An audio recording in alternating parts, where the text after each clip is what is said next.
Hello students, तो चलिए आज हम लोग शुरुआत करते हैं क्लास 9 के एक्सरसाइज 11.3 के क्वेश्चन नंबर 8 का, जो कि है if the triangle ABC in the question 7 above is revolved about the side 5 centimeter, then find the volume of the solid so formed.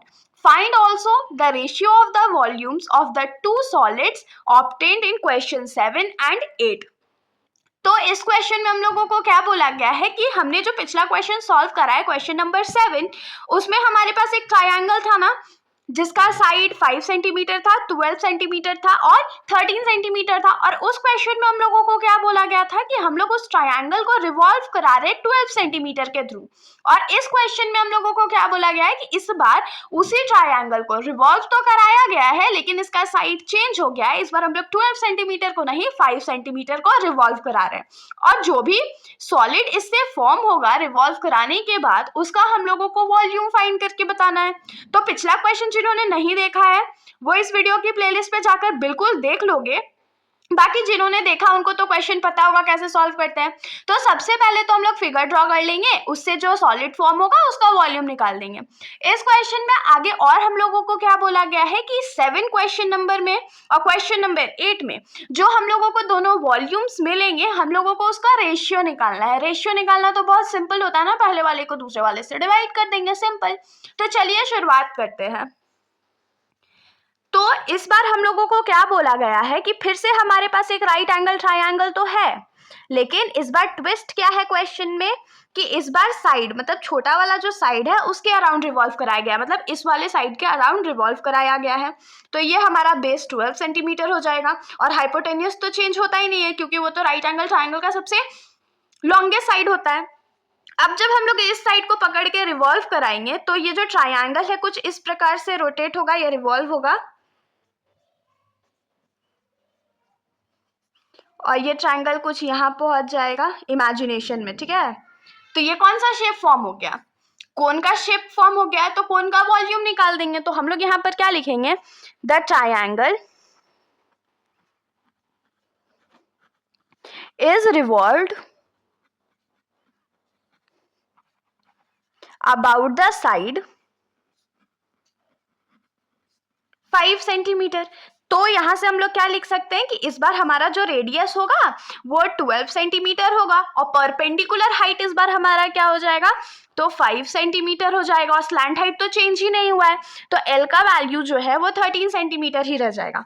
यहाँ पर हम लोग लिख देते हैं कि इट फॉर्म्स अ कोन।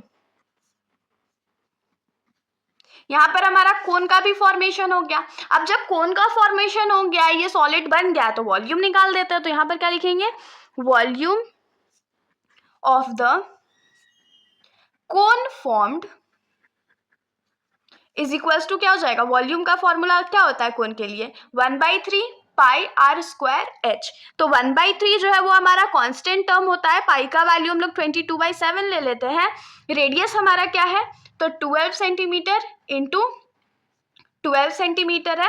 और हाइट जो है हमारा इस बार वो 5 सेंटीमीटर है। अब इसको सिंपली हम लोग क्या करेंगे? तो सॉल्व कर लेंगे। तो 3 के टेबल में 12 जो है 4 टाइम्स में कटेगा और कोई वैल्यू तो यहाँ पर कट आउट हो नहीं रहा है। तो यहाँ से हम लोग क्या लिख सकते हैं कि 22 इंटू 4 कितना हो जाएगा? 88 इंटू 12 5 का कितना होता है? 60 होता है। और 3 बार सेंटीमीटर है तो सेंटीमीटर क्यूब, और डिनोमिनेटर में हमारे पास क्या है? तो 7 है। अब हम लोग क्या करते हैं? 88 इंटू 60 कर लेते हैं। तो 88 इंटू 60 करने की जगह 6 से मल्टीप्लाई कर देते हैं, लास्ट में एक 0 ऐड कर देंगे। तो 8 6 कितना होता है? 48 होता है। तो यहाँ पर 4 चला जाएगा, फिर 48 और ये 52। तो 5 to 8 और एक 0 एक्स्ट्रा ऐड हो गया, डिवाइडेड बाय 7 सेंटीमीटर क्यूब। ये हमारा वॉल्यूम हो गया दूसरे वाले कोन का। अब यहाँ पर हमारा जो सॉल्यूशन है वो खत्म नहीं होता। इस क्वेश्चन में आगे हम लोगों को क्या बोला गया था कि हम लोगों को जो फिगर बना है क्वेश्चन नंबर 7 में और क्वेश्चन नंबर 8 में, हम लोगों को उसका रेशियो फाइंड करके बताना है। तो रेशियो फाइंड करके बता देते हैं। तो यहाँ पर हम लोग लिखेंगे required ratio is equals to क्या हो जाएगा?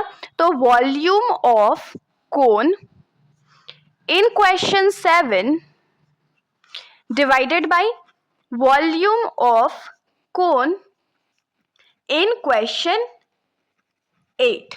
यही हम लोगों को इसी का तो वॉल्यूम फाइंड करना था ना, फटाफट वैल्यूज पुट कर देते हैं। तो क्वेश्चन 7 में जो कोन का वॉल्यूम आया था वो कितना था, तो 2200 divided by 7 centimetre cube whole divided by जो हमारा क्वेश्चन नंबर 8 में कोन का वॉल्यूम आया था वो कितना था, तो 5280 डिवाइडेड बाई 7 सेंटीमीटर क्यूब। अब देखिए यहाँ पर एक न्यूमरेटर में सेंटीमीटर क्यूब है और एक डिनोमिनेटर में है, तो ये दोनों कट आउट हो गया।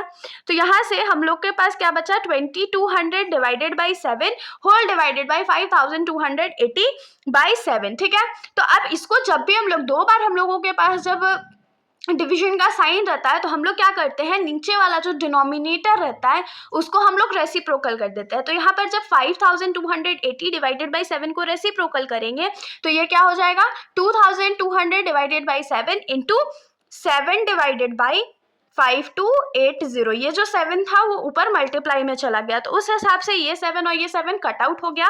तो हमारे पास यहाँ क्या बचा, 2200 डिवाइडेड बाई 5280, दोनों में से एक एक जीरो को कट कर देते हैं।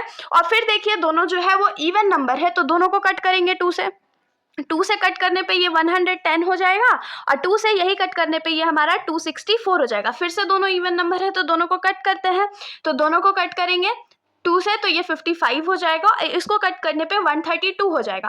अब आप लोग को देख करके लग रहा होगा ये दोनों नंबर तो कटेगा ही नहीं, तो बिल्कुल कटेगा। किसके टेबल में, 11 के टेबल में। 11 5 55 होता है और 11 1 11 और 22 बाकी था तो 2।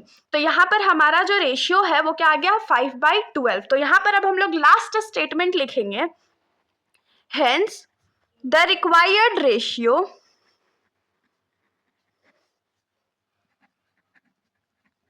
of the volumes of cone in both questions